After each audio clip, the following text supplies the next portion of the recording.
I believe in this platform so much, and I know the impact that it can have, not only for myself, but for so many of our clients. The work that they get to do as a result of their show is just, it's such a testament to how powerful it is. Welcome to Women Thrive Podcast. This is where you'll get to hear incredible stories of female entrepreneurs, business owners, women from all walks of life. Myself, Raymond Jan, and my co-host Abigail will be interviewing incredible women, hearing inspiring stories of women from all around the world. I have no doubt that you will find something that will be life-changing for you. Make sure you hit that subscribe button and join us for our future episodes. So welcome everyone to another amazing episode of the Women Thrive podcast. We've just found out today, as we're recording today, just before I started to record, that we are now in the top 5% of podcasts worldwide. So I just wanted to say, first of all, thank you so much for everyone who continues to watch us and listen to us and support us. We're so grateful to you, and we pledge to continue to bring you very inspirational speakers every week from Women Thrive HQ. And this week is no exception.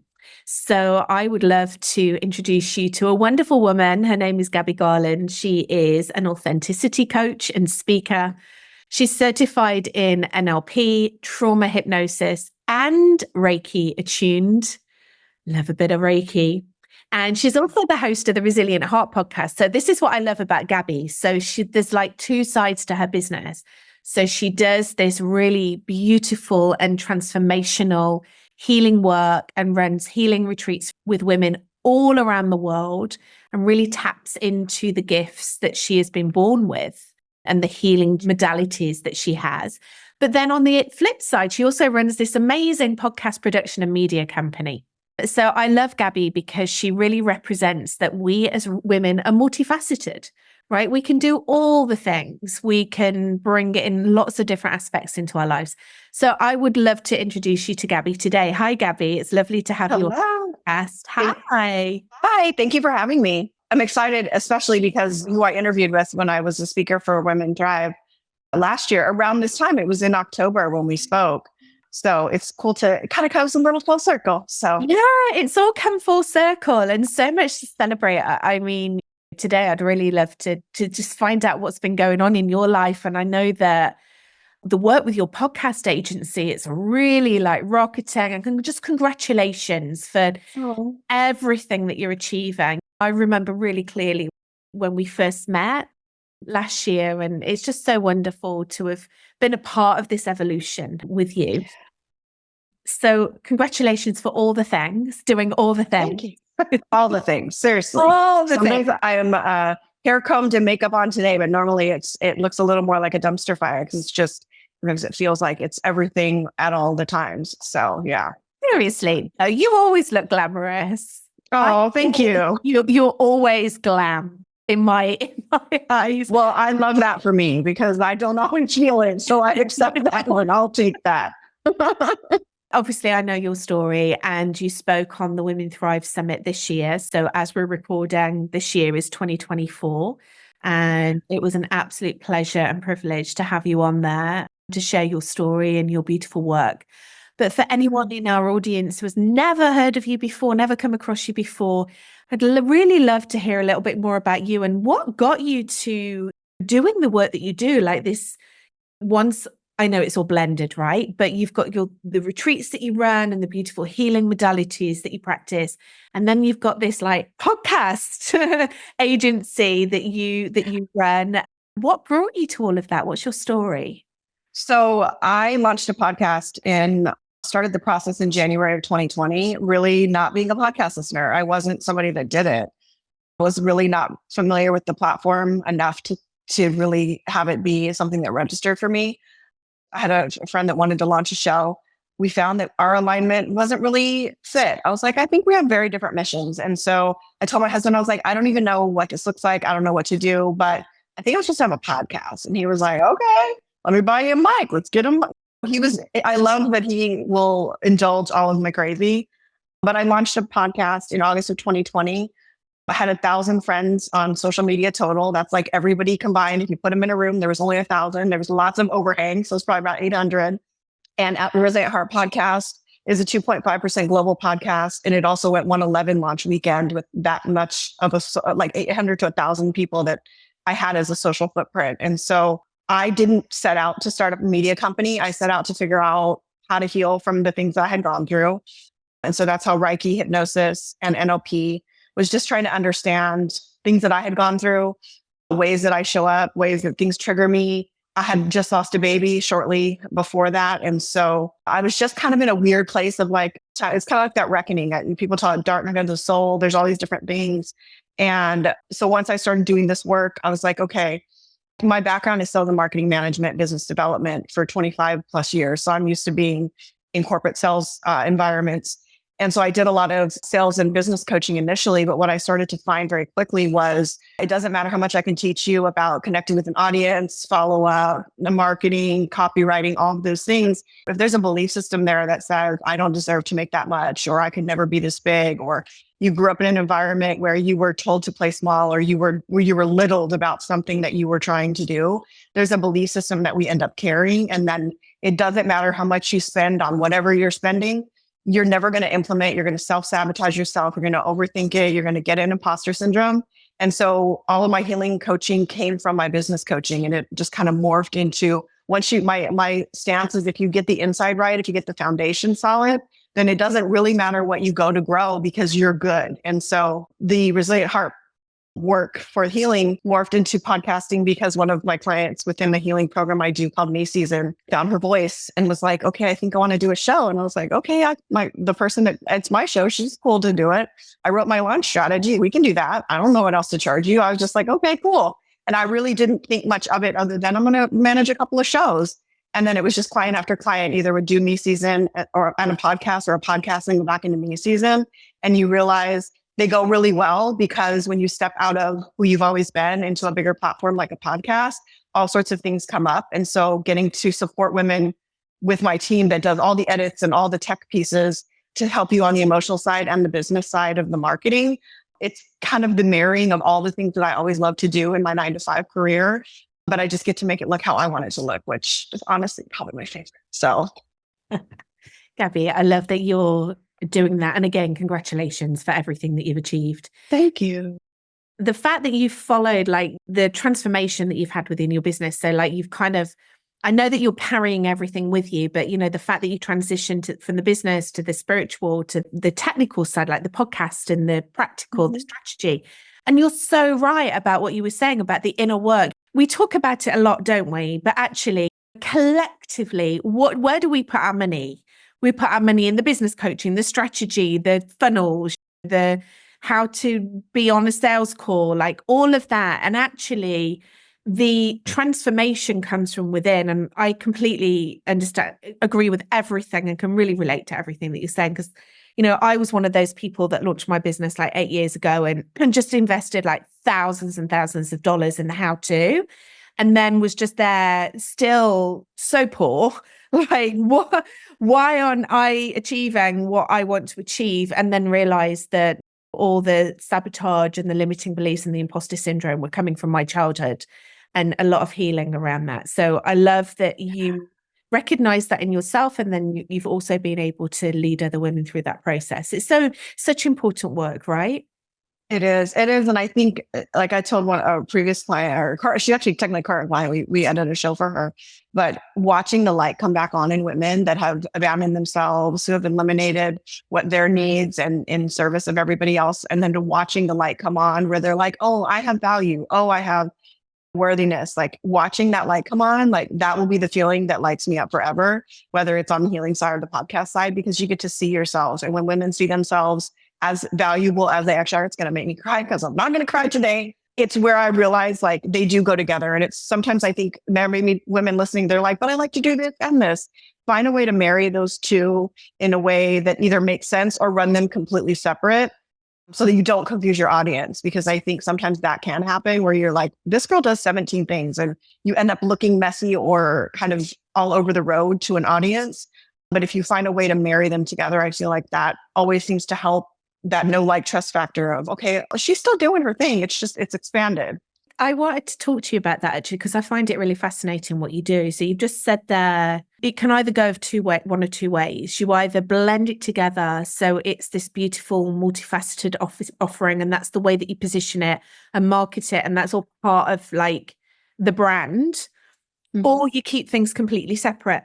And I speak to so many women that do so many things, but there's a fear about, well, I just have to focus on one thing because that's what I've been told that I have to do to, have a successful business. I've just paid so many $1,000s to a business coach that's told me that I need to focus on this.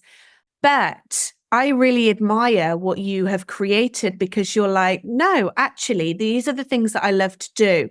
And I've blended it all together. How have you been able to position yourself in that way and your business in that way without confusing your audience, having that message? I think it's really important, one, to know who you're serving, because I think a lot of times people will create an offer and they don't understand why nobody wants to buy it. It's because you haven't really solidified with your audience, one, who she is, and two, what she's looking for. And sometimes what I've always done really well, because I had such a small social footprint, it's not even really that big now, but it's growing. And I'm worried less about the numbers. I'm worried more about the DMs and the connections that I make. And I think so often we get really caught up in the vanity numbers. And I know I'm like top 5% global, top 2.5% global. Like those are really big deals. And there's no littling of that. None of me is trying to say that's not exciting, because that's a big deal. But also really look at building the connections with your audience so that as you grow and evolve and change, they're going to grow and evolve and change, because one, they know your heart, two, they know your integrity, and three, they know that you're going to take care of them regardless of what that looks like. Because I came from a network marketing world where we did not build relationship. It was terrible.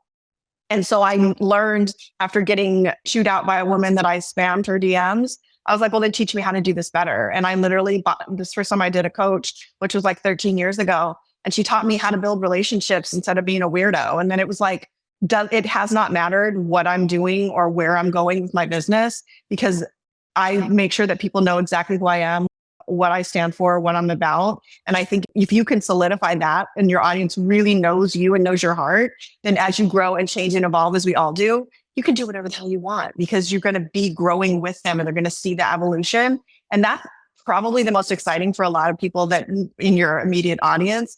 Sometimes people don't get excited because their environment's not excited. Like your aunties and your uncles and your best friends from high school, they don't care. And so you've got to really think bigger and outside of that, so that you're representing yourself as a whole person of who you are. And then your business is an extension of what you do. That's definitely my quote of the day, Gabby. Start building relationships and stop being a weirdo. Yeah, I'm not cussing on here, but usually I had a pretty, all of my marketing when I was doing that type of coaching was the building of relationship side. Because who doesn't love making new friends on social media? It's like my favorite thing ever. But people don't always want to connect because they get that, hey girl, hey, you want blah, blah, blah. And I'm like, oh, there we go. Like people hate that. Yeah, I'm like, and delete, and I'm done. Like nobody wants that. But people are still being taught that. Who still teaches this? Who teaches the strategy to make friends with someone on social media and then immediately spam them with an offer? But it's happening. It's still happening. I'm just instantly like, delete. Like, I don't want to be in that energy. But for a very long time, I was like the person that was like, relationships, this is like key to growing your business. And now I'm like, no, I don't even want to be in that energy. And I feel really sorry for these people, right? Because they're investing in this strategy. Don't do it, people. Do not do the strategy. Relationships are the basis of everything. Business is relationships. It's so cheesy, but your network is your net worth. I know that's such a cheesy phrase, but but it's true. It is true. Yeah, you're talking about building these relationships. It's so important. How did that help you? So 1,000 combined contacts total on social media. And that's probably some overcame. It was probably close to 800. By 200 of them were on a couple different platforms. How did you do that? I know you don't want to give away too many trade secrets. People can come and work with you and really learn how you did. But like, how did you do that? Like, how did you make that happen? What was your mindset for that? So I looked at one, which I tell people all the time. And it's weird to me that podcast agencies don't require this or don't encourage this. When you look at the success of a launch, I thought, then this was not the woman that launched my show way back then. This wasn't her strategy. I was like, well, in my mind, I've got to come to the table with a lot more than most people because I don't have that big of a reach. So if I can make my show bingeable, I kind of thought of like Netflix or Hulu, where you just literally will, just rot in the bed and watch 17 hours of TV. Like I thought of it in that mindset because one, it was what I was doing. And two, the other thought was not every episode is going to resonate with every person. But if I can give a range of conversations and topics that one have affected me, two, that I know has affected my audience, and three, I feel like would help or pour some love into some of the women that I've gotten connected to. And then I use that data to build out the next season. Like, okay, here's the topic that they really like. I got lots of DMs, or I got lots of new one-on-one clients, or all of, when you look at a launch, the reason why that part is so important, and why when people talk about launching a show, cool, you can put it on YouTube, you can put it on whatever. But if there's not a strategy build out, then you're going to get 11 downloads on a good day and you're going to be devastated. And that is the hardest thing, because when people spend money in all these different spaces, I always think of all the money that I've spent, and it's in the hundreds of thousands of dollars when coaching and consulting and mentors and masterminds and all the things. The investment on my podcast is what has consistently continued to, one, get me speaking engagements, get me paid, and get me in front of new audiences that buy and rock with what I'm doing. And so for somebody that maybe is new or has a podcast that doesn't want to hire an agency, a couple of things I would tell them to definitely do: get a strategy. It's no different than when they have a brand new car coming out. There is a marketing strategy that goes into that. There's momentum and demographic details and understanding your audience and all these different pieces. You got to look at it like a business. Two, launch with enough episodes that they have that bingeability, because it'll give you data to map out in the future, but it'll also endear you to an audience, because it's crazy to me how different my show is now than it was in the beginning, but it's grown exponentially. It started as a top 5% global, and it's gone to 2.5% since then. And so I'm trying to get to top 1%, because I'm like, that's the goal, the holy grail up there. And then the third thing I would say is, don't expect the people from your immediate environment that grew up with you, that know you, that say they love you, to be the ones that get you ranked or get your show shared or all of those things. We always have such a huge expectation of other people. And it's probably because we're one of those people that goes hard for everybody else. But I think one of the most important pieces is to really lean into this new audience that you're building, this new community that you're building, and the women or the men that you're looking to pour into and love on, because those are the ones that are going to go really hard for you. And some of the launch episodes I had, one of them, I'm now going to have all three of him and his two siblings on the show. And I tell them, I'm like, I'm your unofficial sister you didn't ask for. Like, that's what we're doing here. Like, sorry, that's what it is. But he and his whole family went really hard for my podcast. It's part of the reason why it went to 111 on Apple on launch. And so I tell people to get outside of thinking your people are going to support you, and go out and make new best friends that are going to rock with you and cheer you on, because you'll get more love from those environments than you will from the ones you're accustomed to. I love that. So bingeable, good launch strategy, and really know your key audience and show love on them. I tell you what's really impressing me at the moment, obviously, as we're recording this, have you seen all the stuff that's coming out for Wicked? Like their launch, it is spectacular. And all Gorgeous. The branding that they're doing, like, it's not just the usual press junkets. It's very intentional, everything that they're doing. And the way that we are creating media, I think collectively shifting. So like, I love a good B-roll, right? So if I go and do a brand shoot, the B-roll is just as important as the official photos. And I've noticed that they're doing a lot of behind the scenes and storytelling, and like following like the actresses, like dreams from little girls to what they're doing now. It's so cool. Yeah. Take on that, because you're talking about like a killer launch. So one of the projects that's coming next year, and we haven't announced it yet, I'm finishing up the details on it, launch in Q1, is all about legacy. And so when you think about doing a business, when you think about how we show up in the world and how we serve or what our expertise is, it's really cool. And that's amazing. But I think the part that we miss that disconnects us from an audience is the who we are piece of it, because people work with and hire people they know, like, and trust. And everybody hears that all the time. but do they really know who you are? Okay, cool. You're the lady that always just shares this, but like, do they know who you are? And I think when you see the way they've done Wicked, first of all, it's gorgeous. The branding is beautiful. It's sparkly and all the things, which I'm, of course, a huge fan of. But telling the stories of the women and how they got here, I think is such a beautiful way to honor those characters. And you can do that and emulate it in your own life where you're like, let me tell you a little bit about who I am. Because those are my favorite stories. Like, how did you get, like, why is that a thing? Why did you decide this? Because we all come to the work that we do from very unique and very different, multifaceted ways. And so when you can be able to talk to that, I think you'll build more connection too, because it doesn't always come from a traditional sense. It's not, my dad was an attorney, so everyone's an attorney, or like there's different ways we get to this path. And I think it'll allow people to get a little bit of insight and also to build a little bit more community, because a lot of people don't think that way. Yeah. And it comes back to what we were just discussing about relationship building, right? People buy people. I always say people don't buy your product or service, they buy your energy. So when my clients could go to anyone, there's so many people that do what I do. I mean, they don't have my background, they don't have my story, but it's very similar work. But actually, they invest in themselves because they want to hang out with me. They want that experience. So, and this is what I love about what you do with your podcast. You are providing an experience for your audience. So it's not just fact giving, traditional learning. This is real, like I always call it like Aquarian age. We're in this Aquarian age where we learn by experience. And that's definitely, the podcasts do that, right?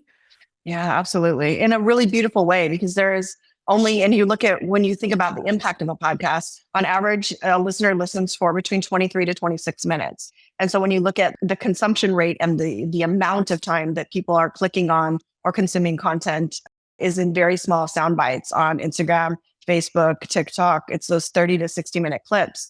If that doesn't appeal to somebody, then you've lost them and they keep scrolling. But if you can get somebody for 26 minutes, the likelihood that they're going to come back and visit and hang out and see what else you've got going on, it's just a whole lot higher conversion rate in general, in whatever capacity your business looks like. And I think people miss that.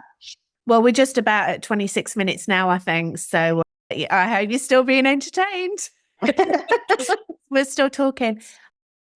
Just reflecting a little bit on your story. I love your story, and I just want to really show huge appreciation for you for being so vulnerable, being so open and vulnerable. It's sometimes very difficult to open ourselves in that way, but you know the healing that can be provided to someone else through your story and everything that you've been through personally, and then still creating this beautiful business and offering that you're able to guide other people through.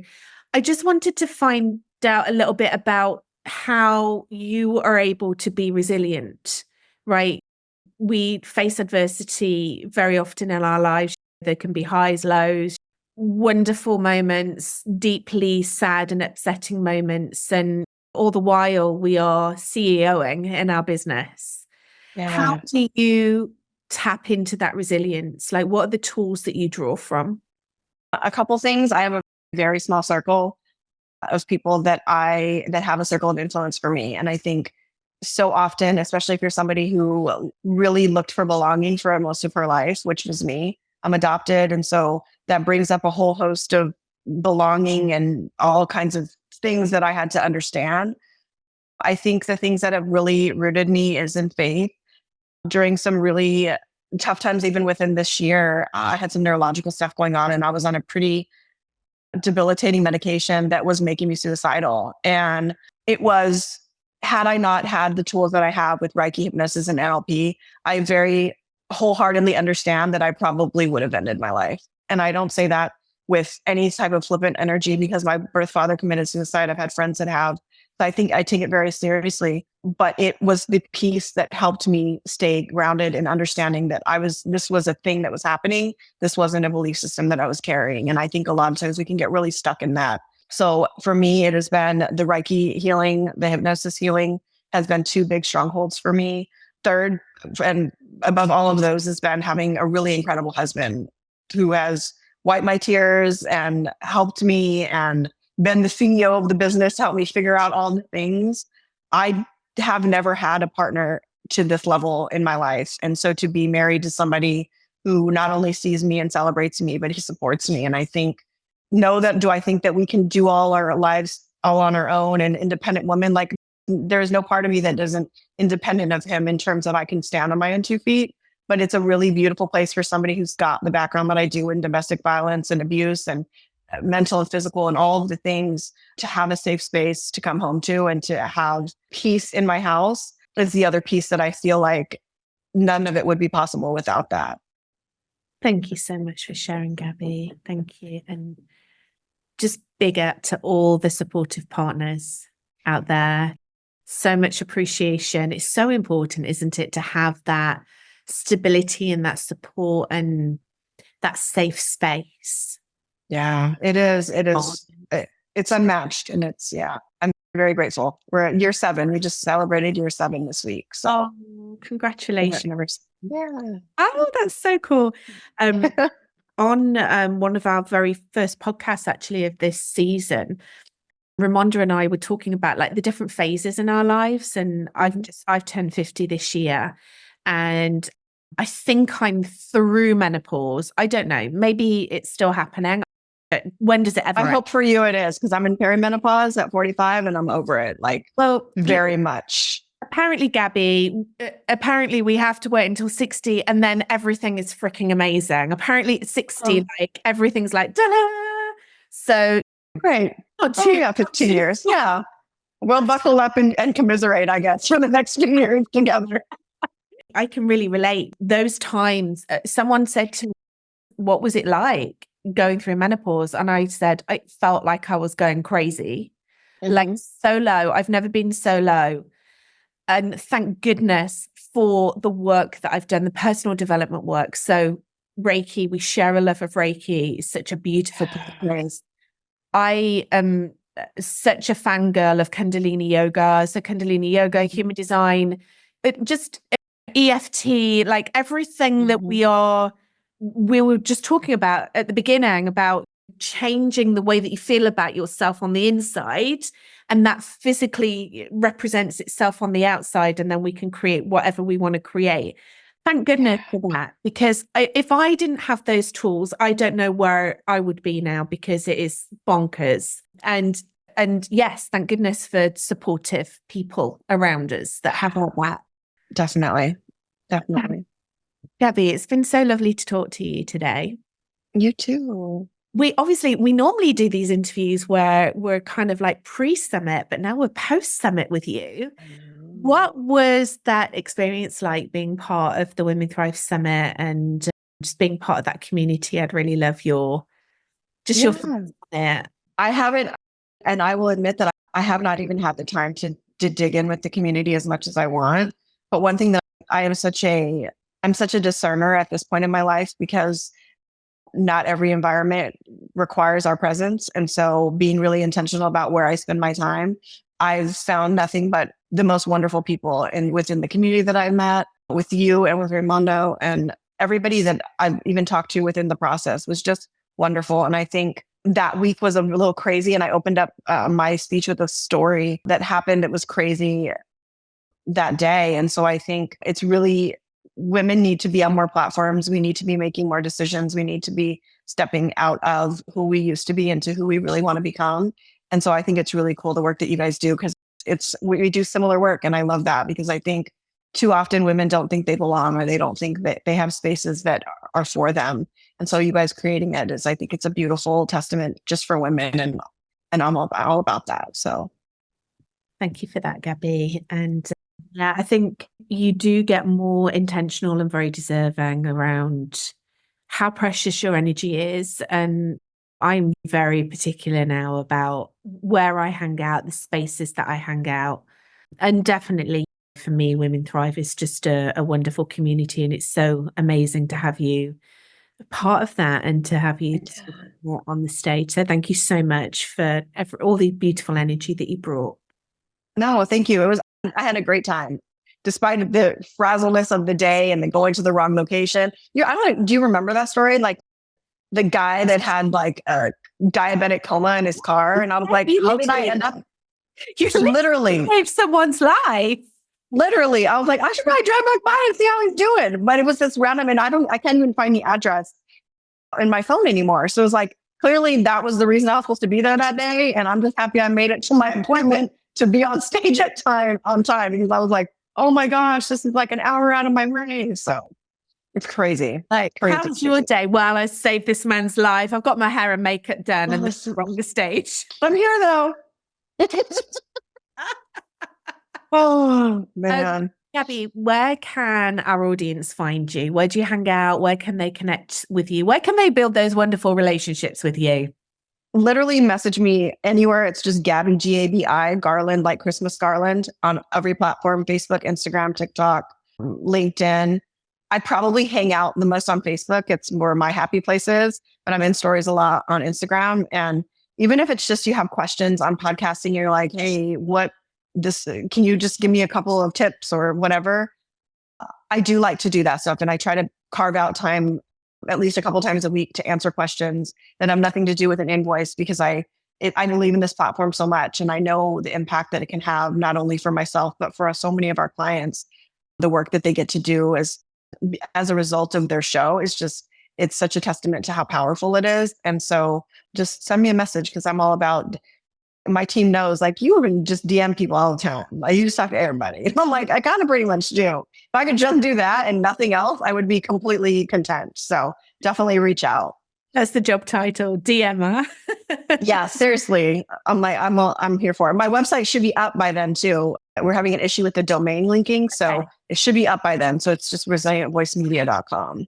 We'll put all the links below. And yeah, just if anything needs to be updated, obviously just let us know. Yeah. I will. Amazing. Thank you so much. Thank you for being a wonderful guest. Thank you for sharing everything. Yeah, thank you. We'll definitely have to have you and Ray on Resilient Heart too. We'll have to get that in the books for early next year. We'd love, yeah, absolutely. I'm speaking for Ray. Yes, we'd love it. She's like, yeah, sure. She's going to love that. I'm like, okay, well, I'm trying to make that now. We will definitely have to talk about that offline for sure. I would love that. Wonderful. Thanks, Gabby. And thank you everyone for watching. Thank you for making it past the 26-minute mark. Woo-hoo! We scored. We did it. We did it. Thank you everyone for watching, for listening, for all your support. Please reach out, follow Gabby, reach out to her, slide into her DMs, build that relationship with her for anything to do with podcasts, Reiki, and general like wonderfulness. And also reach out to us if you've got any questions about anything that we've discussed today, any aha moments, any shares. We love to have your comments and your feedback. Sending you lots and lots of love today, and we will see you on the next podcast. Thank you for tuning in to Women Thrive podcast. If you found today's episode empowering and inspiring, be sure to subscribe and follow us. Better yet, leave a review and share it with others. We're committed to bringing you more stories that will empower and inspire you on your own journey. Until next time, keep listening, keep learning, and keep pursuing your dreams.